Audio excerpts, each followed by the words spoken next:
ڈھل گئی، صبح آتی ہے شام کے ساتھ ڈھل جاتی ہے، رنگ مٹا جاتی ہے، اپنی رون کے ساتھ لے جاتی ہیں۔ ان چوروں پہ بڑھاپے کی مکڑیوں نے جالے بنے ہوئے ہیں، کیا یہ چہرے کبھی جوان نہ تھے؟ بولو، کیا وقت کی گردش نے انہیں باقی رکھا ہوا ہے؟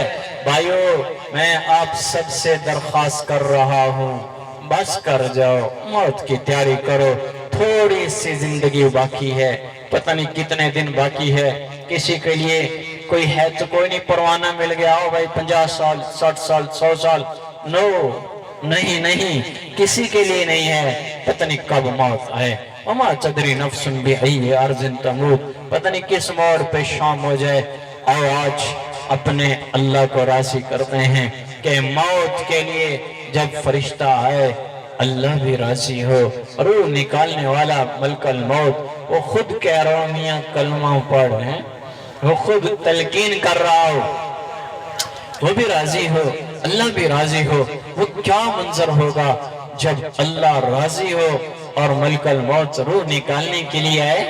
بلال رضی اللہ عنہ کی روح نکالنے کے لیے جب ملک الموت آیا تو اس قریب وقت جو تھا موت کا، تو فرمانے لگے بخن بخن بخن بخن، مزے ہو گئے۔ بیوی پاس کھڑی تھی، انہوں نے جھنجھوڑا، کہا بلال بلال، موت کا وقت ہے اور تو کس بات کے مزے کہہ رہا ہے؟ اسے خطرہ ہوا کہ پتہ نہیں کوئی دنیا کی چیز سامنے آئی ہے، تو اس نے جھنجھوڑ کے کہا بلال بلال، ارے موت آ رہی ہے، تو مزے کہہ رہا ہے؟ کہا ہاں، میں دیکھ رہا ہوں جنت کے دروازے پر میرا حبیب صلی اللہ علیہ وسلم میرے استقبال کو آ چکے ہیں۔ بھائیو، ایسی موت مریں اللہ بھی راضی ہو، دنیا والے بھی خوش ہو رہوں کہ چنگی موت مرے ہے، کوئی یہ نہ کہے کہ بری موت مر گیا۔ جس حال میں زندگی گزرے گی اسی حال میں موت آئے گی، اسی حال میں موت آئے گی۔ کتنے لوگ جاتے ہوئے کہہ رہے تھے شراب پلاؤ شراب پلاؤ، کوئی مرتے ہوئے کہہ رہا تھا قوالی سناؤ، گانا سناؤ، سنگی سناؤ۔ یہ کوئی مرتے مرتے پیسے کر رہا تھا، پیسہ وہاں پڑے پیسہ یہاں پڑے۔ نشتر کے ایک ڈاکٹر نے اپنی کتاب میں لکھا ہے کہ میرے سامنے 8 سال میں 100 آدمی مرے اور 100 میں صرف 2 آدمیوں نے کلمہ پڑھا۔ ساری زندگی کماتے کماتے دنیا بناتے گزر جائے اور کلمہ نصیب نہ ہو تو یہ کیا لے کر ساتھ گیا؟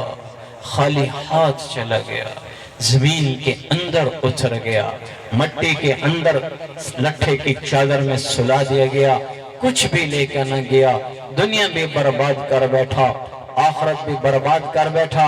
اس لیے میرے بھائیو، ہاتھ جوڑتا ہوں، اچھی زندگی گزارو، اچھی زندگی گزارو، اپنا بود و باش، اپنی معاشرت ایسی بناؤ کہ تمہیں دیکھ کے اللہ بھی خوش ہو رہا ہو، اللہ کے نبی بھی خوش ہوں اور فرشتے بھی خوش ہو رہے ہوں کہ یہ صحیح معنوں میں ایک پکا سچا مسلمان ہے۔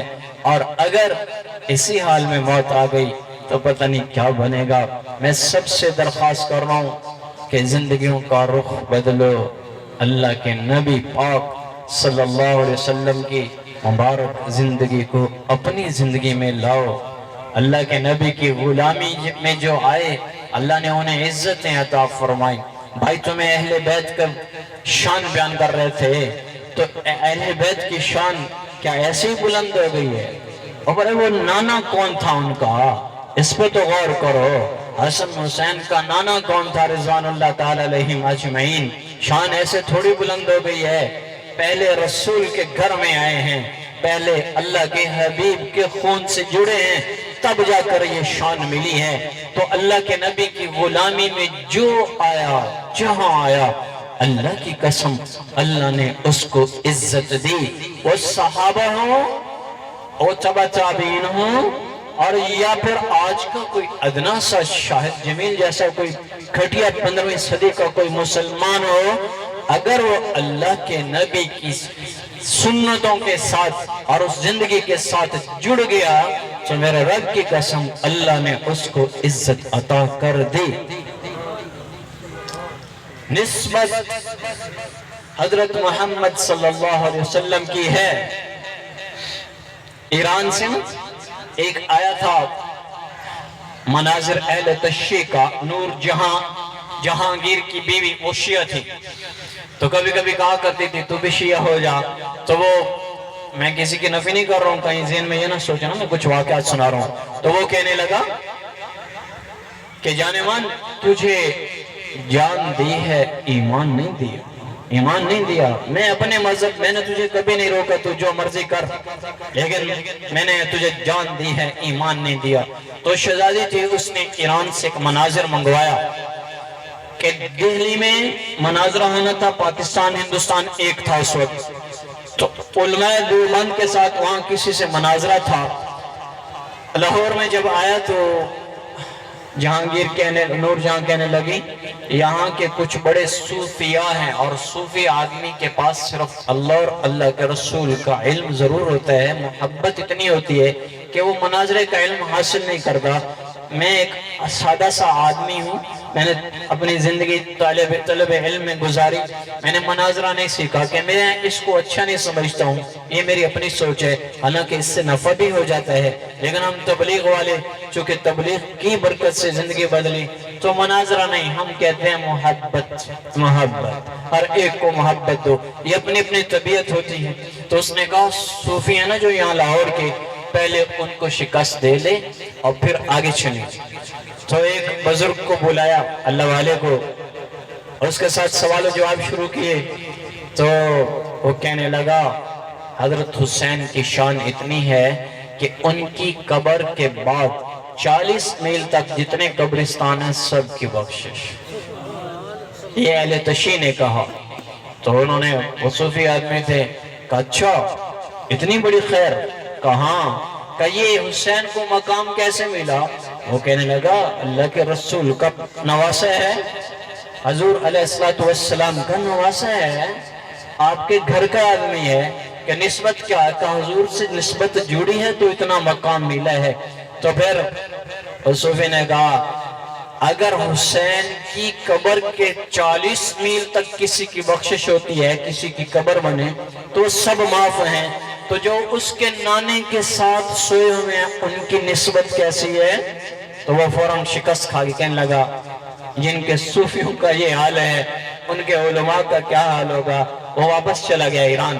بھائیو، نسبت بہت بڑی دولت ہے، نسبت بناؤ اپنے نبی کے ساتھ، اپنے نبی کے ساتھ تعلق جوڑو، تمہاری زندگی اٹھنا بیٹھنا چلنا اہل بیت جیسا ہو، حضرت علی جیسا ہو، حضرت عثمان جیسا ہو، عمر فاروق رضی اللہ تعالیٰ عنہ اور ابو بکر صدیق رضوان اللہ تعالیٰ علیہم اجمعین، یہ سب صحابہ، میرے نبی کے 1.25 لاکھ صحابہ میں کسی ایک سے بھی نسبت ہو گئی نا، جس نے کسی صحابی کی نقل کر لی، میرے رب کی قسم اصل میں اللہ کے نبی کی نسبت ہے، اللہ کے نبی کی نقل کر رہے۔ حسین اور حسن اور محسن کو لے لیا، اور ان کی اولاد میں سے زین العابدین، وہ بھی شہربانوں کے پیٹ سے پیدا ہوئے، ان میں سے کسی کو لے لیا، کسی ایک صحابی کی نسبت بھی مل گئی تو سمجھ لو اللہ کے نبی کی زندگی کو لے لیا۔ آؤ آج نیت کریں کہ آج کے بعد اللہ کے نبی کی زندگی کے ساتھ چلیں گے، اپنے چہرے کو محمدی بناؤ۔ مجھے بے قراری ہو رہی ہے کہ بوڑھے ہو گئے ہو، ابھی بھی پتہ نہیں کون سی زندگی گزارنا چاہتے ہو، ابھی بھی داڑیاں مڑواتے ہو، کیوں ننگے سر بیٹھے ہو؟ کیوں؟ کیا تم مسلمان نہیں ہو؟ کیا تم نے اللہ کے نبی کی شفاعت کی ضرورت نہیں ہے کل قیامت کے دن؟ کیوں اس کی زندگی سے دور ہو؟ میں یہاں بیٹھ کے تقریر کروں اور تم کہو مولوی صاحب واہ بھائی واہ، واہ بھائی واہ، کہ توبہ ہک نہ کرے تو میرے بولنے کا کوئی فائدہ؟ ابھی توبہ کر لو، توبہ کر لو۔ شاہد جمیل نے کہہ رہا، اللہ کہہ رہا ہے توبو الاللہ جمیعا ایہا المؤمنون، بھائیو توبہ کر لو، یہ زندگی کوئی زندگی نہیں ہے، میں بھی کرتا ہوں، آپ بھی کریں کہ یا اللہ آج کے بعد تجھے ہی راضی کرنا میری زندگی کا مقصد ہو۔ اور بڑھاپے میں تو 40 سال کے بعد تو پھر حدیث میں ہے انسان کی دوڑ جب وہ 40 سال کی عمر کو پہنچتا ہے، اب اس کے لیے ضروری ہے